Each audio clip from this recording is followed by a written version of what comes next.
हम सीख रहे हैं किसी मोबाइल ऐप को स्टार्टिंग से किस तरह से बनाया जाता है। इस सीरीज में ये 5th वीडियो, इससे पहले 4 वीडियो आ चुकी हैं।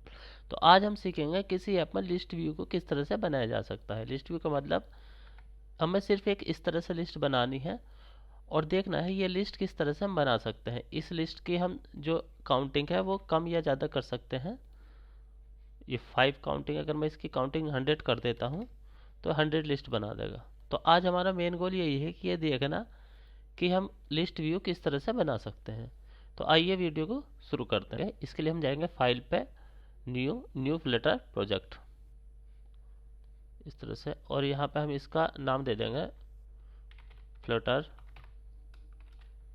List test. ठीक है, तो इस तरह से हम एक नया प्रोजेक्ट बना लेंगे। तो हमारा नया प्रोजेक्ट बन चुका है। जब भी हम फ्लटर में नया प्रोजेक्ट बनाते हैं तो एक बाय डिफ़ॉल्ट प्रोग्राम हमारा बना बनाया आता है। इसे मैं रन करके दिखाता हूँ इसमें क्या होता है। यहाँ से हम एमुलेटर सेलेक्ट कर लेंगे और ये, तो जब भी हम नया प्रोजेक्ट बनाते हैं तो उसमें एक बाय डिफ़ॉल्ट प्रोग्राम बना हुआ आता ही है, जो कि हम इंस्टॉल करके एमुलेटर में देखेंगे ये कैसा है। और इसे डिलीट करके हम, हमारा मेन गोल है आज लिस्ट व्यू बनाना। हमारा ऐप स्टार्ट हो चुका है। ये बहुत ही सिंपल ऐप है। इसमें इस बटन पर हिट करने पर सिर्फ इंक्रीमेंट काउंटर इंक्रीज होता है। तो जो भी ऐप है वो स्टार्ट होता है वाइड मेन से। वाइड मेन में रन ऐप से, और रन ऐप में क्या रन हो रहा है, माई ऐप, यानी माई ऐप का मतलब ये वाली क्लास। ठीक है, और ये वाली क्लास क्या रिटर्न कर रही है, मटेरियल ऐप, जो कि हमें फ्लैटर की तरफ से प्रोवाइड होता है। और मटेरियल के अंदर जो होम होता है वहाँ से हमारा ऐप का डिज़ाइन स्टार्ट होता है। यानी कि ये जो डिज़ाइन है ये अभी बना हुआ है my home page. My home page का मतलब ये जो क्लास है, इस क्लास में जो पूरा डिज़ाइन है यहाँ से बना हुआ है। हमें सिर्फ ये वाली क्लास को डिलीट करके दोबारा से नई क्लास बनानी है, क्योंकि हम इस डिज़ाइन को यूज़ ना करके अपना लिस्ट व्यू देखेंगे। तो यहाँ से हम इसे डिलीट कर देते हैं। तो यहाँ पे हमें नई क्लास बनाने के लिए STF एंटर करना होगा और ये हमारी क्लास बना देगा। इसका हम नाम रख देगा माई लिस्ट स्क्रीन। ठीक है, अब ये वाली क्लास हमें यहाँ डिलीट करके हमें इस तरह से ये वाली क्लास को यहाँ पेस्ट करना होगा। ठीक है, अब इसे हम रन करते हैं। तो हम जब इसे रन करेंगे देखें अभी एकदम ब्लैंक है। ब्लैंक का मतलब जो माई लिस्ट स्क्रीन वाली क्लास है ये रिटर्न कर रही है विजिट बिल्ड, यानी कि एक विजिट बना रही है, इसके मतलब डिज़ाइन बना रही है। और ये रिटर्न कर रही है प्लेस होल्डर, यानी कि अभी कुछ भी नहीं है। ठीक है, तो यहाँ पर हमें सबसे पहले लेना पड़ेगा स्कैफोल्ड। स्कैफोल्ड का मतलब बेसिक थीम प्रोवाइड करता है। थीम में हमारा होता है ऐप बार। ऐप बार मतलब ऐप का ऊपर वाला जो हेडिंग स्ट्रिप होती है, तो ये लेता है ऐप बार। ऐप बार में हम दे सकते हैं टाइटल। माई टाइटल में आ जाएगा टेक्स्ट माई लिस्ट स्क्रीन। ठीक है, हम इसे रन करेंगे तो इस तरह से आ जाएगा। तो जो माई लिस्ट स्क्रीन है ये वाला जो हमारा ऐप बार होता है। ठीक है, इसके नीचे में बनानी है बॉडी। बॉडी का मतलब इसके नीचे जो पूरा ये प्लेस है यहाँ पर बॉडी आ जाएगी। तो बॉडी हमारी इस तरह से आती है बॉडी। और बॉडी में हम बनानी है लिस्ट व्यू, यानी कि लिस्ट स्क्रीन बनानी। तो इसके लिए विजिट होती है लिस्ट व्यू। और लिस्ट व्यू पैरामीटर लेती है चिल्ड्रन। चिल्ड्रन का मतलब ये है कि लिस्ट में बहुत सारे आइटम हो सकते हैं, इसलिए उसे चिल्ड्रन कहते हैं। ठीक है, तो यहाँ पर हम दे देते हैं, मान लो पहला हमारा है टेक्स्ट, और टेक्स्ट हम दे देते हैं लिस्ट आइटम 1। ठीक है, और दूसरा दे देते हैं, इसे इधर कर लेते हैं।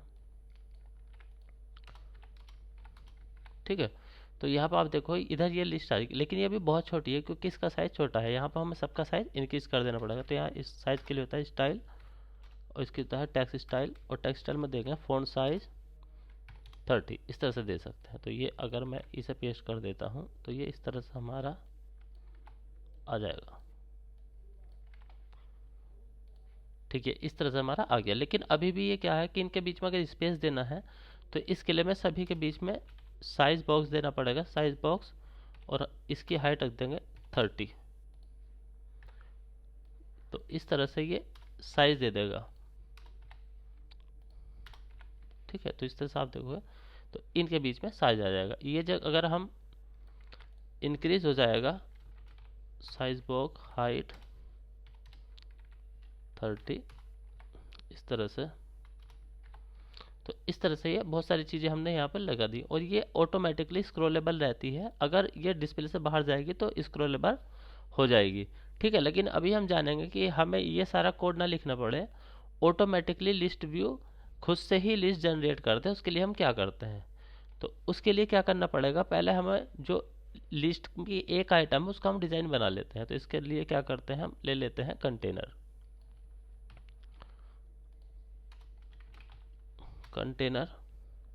और कंटेनर की हाइट देता है हाइट 40 और विड्थ दे देते हैं, ठीक है। और इसका कलर देते हैं कलर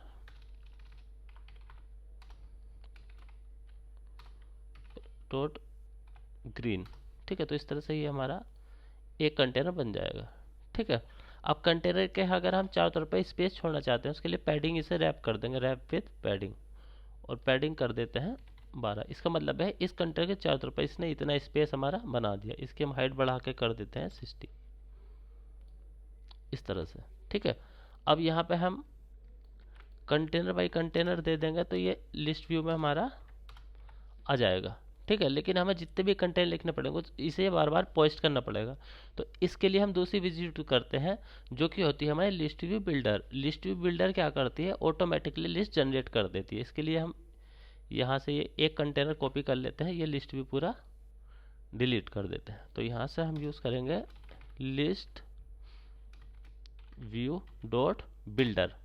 अब बिल्डर कैसे काम करती है, बिल्डर में आइटम बिल्डर बनाना पड़ता है। तो आइटम बिल्डर कैसे बनता है, जो ये आइटम बिल्डर है इसे डिलीट करके लिख दीजिए कॉन्टेक्स्ट और कोमा इंडेक्स, और ये रिटर्न कर देगा हमारा विजिट, यानी कि ये कंटेनर रिटर्न करा देंगे इसमें रिटर्न कंटेनर, ठीक है। और ये यहाँ पे सेमीकोलन। अब यहाँ पे हम आइटम काउंट दे देंगे, कितने कंटेनर में बनाने हैं, आइटम काउंट 20। तो अब ये क्या करेगा, इस 20 कंटेनर को रिपीट कर देगा। आप देखोगे तो ये 20 कंटेनर हमारे बन चुके हैं।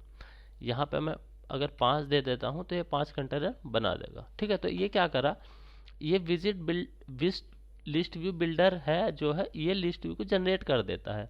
हमें सिर्फ एक आइटम देना होता है और बताना होता है ये आइटम कितनी बार रिपीट होगा, ये उतनी बार से रिपीट कर देगा, ठीक है। अब इसमें कॉन्टेक्स्ट क्या है, कॉन्टेक्स्ट का मतलब है ये किस विजिट के अंदर है ये वो बताते, क्योंकि ये जो विजिट बिल्ट है यहाँ से बन रही है, तो ये वाला कॉन्टेक्स्ट का मतलब ये बताएगा ये किस कॉन्टेक्स्ट के नीचे है। तो ये विजिट बिल्ट कॉन्टेक्स्ट जो ऊपर वाला है उसके नीचे यहाँ पे है।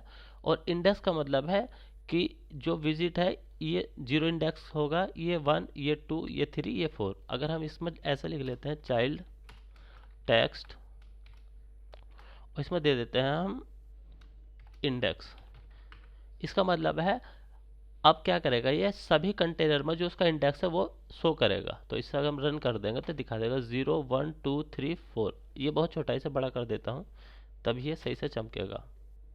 Style tag style font size 30। तो अब देखोगे ये इस तरह से, इसे सेंटर में करने के लिए यहाँ पर कर देंगे हम सेंटर। तो इस तरह से हमारा ये बना देगा। अगर मैं यहाँ पे 20 कर देता हूँ तो ये 20 हमारा यहाँ पे इस तरह से बना देता है, ठीक है। अब मैं चाहता हूँ कि इस कंटेनर का यानी कि बॉक्स का जो कॉर्नर है वो राउंड करना है, तो सिर्फ हमारे पास एक ही कंटेनर है, इसमें हम चेंज करेंगे हर जगह ऑटोमेटिकली चेंज हो जाएगा। तो इसके लिए हम लेंगे decoration, box decoration, border radius dot circular, इसका 12 देता है। और जब भी हम डेकोरेशन यूज़ करेंगे तो ध्यान रखना कलर जो है डेकोरेशन के अंदर ही देना पड़ेगा, वरना वो एरर शो करेगा। तो इसका अब इस 30 कर देता हूँ तो और ज़्यादा राउंड कर देगा, इस तरह से ये राउंड कर सकता है, ठीक है। अगर मैं इसकी पैडिंग कम करूँगा तो ये पैडिंग का मतलब है कंटर के चारों तरफ की स्पेस, और ये 20 कर दूंगा तो और ज़्यादा स्पेस लेगा, ठीक है।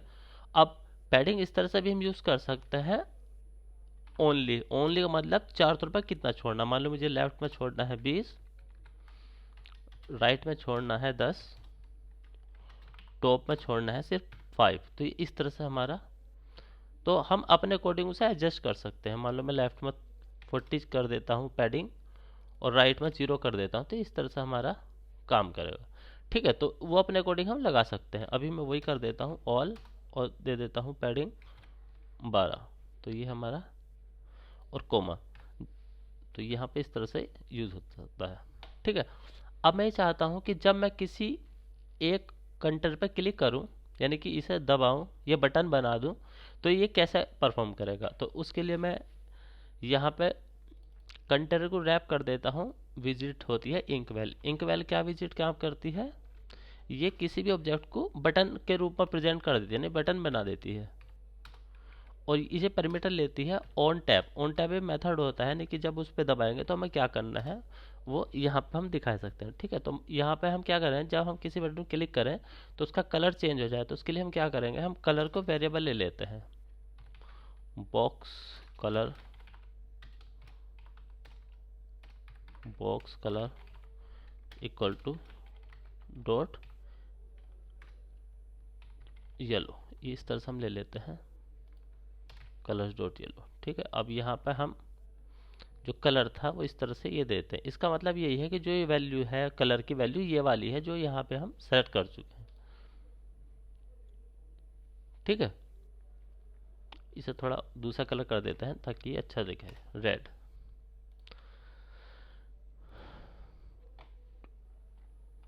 हाँ, ये ऐसा हो जाएगा। ठीक, अब मैं क्या चाहता हूँ, मैं चाहता हूँ जब भी मैं इसका कलर चेंज करूँ तो ये दोबारा से, जब मैं इस पर क्लिक करूँ तो इसका कलर चेंज हो जाए। तो इसके लिए मैं दूसरा कलर लेता हूँ, बॉक्स कलर 2, और ये कर देता हूँ green.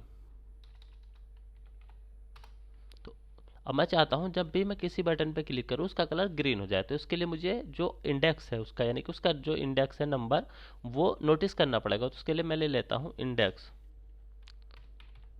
Index int index. Int का मतलब ये इंट टाइप का है। इंट क्या होता है, सिर्फ एक संख्या को इंट कहते हैं जो पूर्ण इंटीजर होता है। ठीक है, जैसे 0 1 2 3 4 ये इंटीजर है। इसकी मैं वैल्यू रख देता हूँ, मान लो मैं 0 रख देता हूँ। इसका मतलब ये है कि अगर इंडेक्स इक्वल टू इंडेक्स, इसका वेरिएबल का नाम चेंज कर लेते हैं, ये बॉक्स इंडेक्स है क्योंकि हमारे पास दो इंडेक्स। इसका मतलब हो गया ये वाला इंडेक्स जो है यहाँ से है, यानी कि इसका जो इंडेक्स, अगर ये इंडेक्स बराबर है हमारा बॉक्स इंडेक्स के, तो इसका कलर कर दो कलर, वरना कर दो कलर 2, बॉक्स कलर 2। अब इस लाइन का क्या मतलब हुआ, इसका मतलब ये हुआ कि अगर हमारा इंडेक्स, कौन सा इंडेक्स, ये वाला, ये लिस्ट वाला इंडेक्स इस बॉक्स इंडेक्स के इक्वल है, तो कलर हमारा जो है वो कर दो ग्रीन। ठीक है, वरना उसका कलर रेड। तो इसके लिए हम फंक्शन लगा देंगे, ऑन टैप पे ये करना है। तो यहाँ पर सेट स्टेट, सेट स्टेट का क्या मतलब है कि जब भी हम कुछ डिज़ाइन में चेंज करते हैं, चाहे इन यहाँ से करें, क्लिक होने से करें, तो ये डिज़ाइन दोबारा से बनता है और दोबारा से जो वैल्यू हमारी चेंज हुई है वो सेट होती है। उसके लिए हम यूज़ करते हैं सेट स्टेट, यानी कि इस पूरे ऐप की जो स्टेट है वो चेंज कर दो, यानी कि जो बिल्ड फंक्शन है वाला, इसे दोबारा बना दो। इसका मतलब ये होता है। ठीक है, हम बॉक्स इंडेक्स कर देते हैं, box index equal to index. ठीक है, अब हम करेंगे तो इस तरह से बन जाएगा। ठीक है, तो यहाँ पर हम देख सकते हैं कि जब भी लिस्ट भी हमारी क्लिकेबल है तो वो काम करती है। आइटम काउंट हम कितना भी इंक्रीज कर सकते हैं। ठीक है, तो इस तरह से हम ले सकते हैं। यहाँ पर अगर मैं बढ़ाना चाहूँ तो ऐसे लिख सकता हूँ, दिस बॉक्स इंडेक्स इज, तो आप देखोगे इस तरह से। तो इस तरह से हम लिस्ट भी अपनी बना सकते हैं। मान लीजिए मुझे इसका बैकग्राउंड कलर जो वाइट है उसे चेंज करके करना है, बैकग्राउंड कलर, कलर डॉट, इस तरह से मैं कलर चेंज कर सकता हूँ। मान लीजिए मैं ये वाला कलर ले लेता हूँ। ठीक है, तो अगर मैं क्लिक करूँगा तो इसका बैकग्राउंड कलर ये हो चुका है, और जो बॉक्स कलर है वो मैं ले लेता हूँ अब वाइट। तो इस तरह से ये बन जाएगा, आप देखोगे तो मैं दोबारा, तो इस तरह से बन चुका है। ठीक है, अब मैं थोड़ा सा डिजाइन और चेंज करता हूँ, जो इसका सर्कुलर रेडियस है इसे कम कर देता हूँ, इसे कर देता हूँ 14। और यहाँ पे जो टेक्स्ट है, टेक्स्ट की जगह मैं दो एलिमेंट ले लेता हूँ। उसके लिए मैं क्या करूँगा, जो हमारा टेक्स्ट है सेंटर में लिखा हुआ, मैं इसे यहाँ से डिलीट कर दूंगा और यहाँ पर ले लूँगा रो। रो का मतलब मुझे इसके अंदर दो एलिमेंट लगाने हैं जो रो वाइज हो। तो पहला ले लेंगे हम चिल्ड्रन, चिल्ड्रन के अंदर आइकन। अगर हमें आइकन यूज़ करने होते हैं तो फ्लिटर में पहले से प्रीबिल्ट आइकन है, आइकन डॉट मीनू। ठीक है, और इसके बाद टैक्स लिख सकता हूँ। तो ये इस तरह से हमारा यहाँ पे शो होने लगेगा। आप देखो इस तरह से, ठीक है। लेकिन मुझे इसके बीच में स्पेसिंग देनी पड़ेगी, उसके लिए मैं साइज बॉक्स देता हूँ, साइज बॉक्स विड्थ 60 और यहाँ पे दे देता हूँ मैं इसके ऊपर कॉपी और इसके ऊपर इस तरह से। तो हाँ, इस तरह से अब हमारा ये आ सकता है। तो इसी तरह से हम धीरे धीरे छोटे छोटे एलिमेंट सीखते रहेंगे किस तरह से ये चीज़ें काम करती हैं। ये 5वीं वीडियो है, इससे पहले 4 वीडियो भी आ चुकी हैं। अगर आपने वो नहीं देखी तो कृपया उसे ज़रूर देखिएगा। मोबाइल ऐप डेवलपमेंट में जितने भी छोटे छोटे एलिमेंट हमें ज़रूरत पड़ती है, हम उसके लिए एक एक वीडियो लाते रहेंगे और इसी तरह से धीरे धीरे सीखते सीखते हम एक अच्छा ऐप डेवलप करना जल्दी ही सीख जाएंगे। तो मेरी शुभकामनाएं सबके साथ हैं। वीडियो देखने के लिए आपका धन्यवाद। चैनल को सब्सक्राइब कीजिएगा और वीडियो को शेयर कर दीजिएगा। धन्यवाद।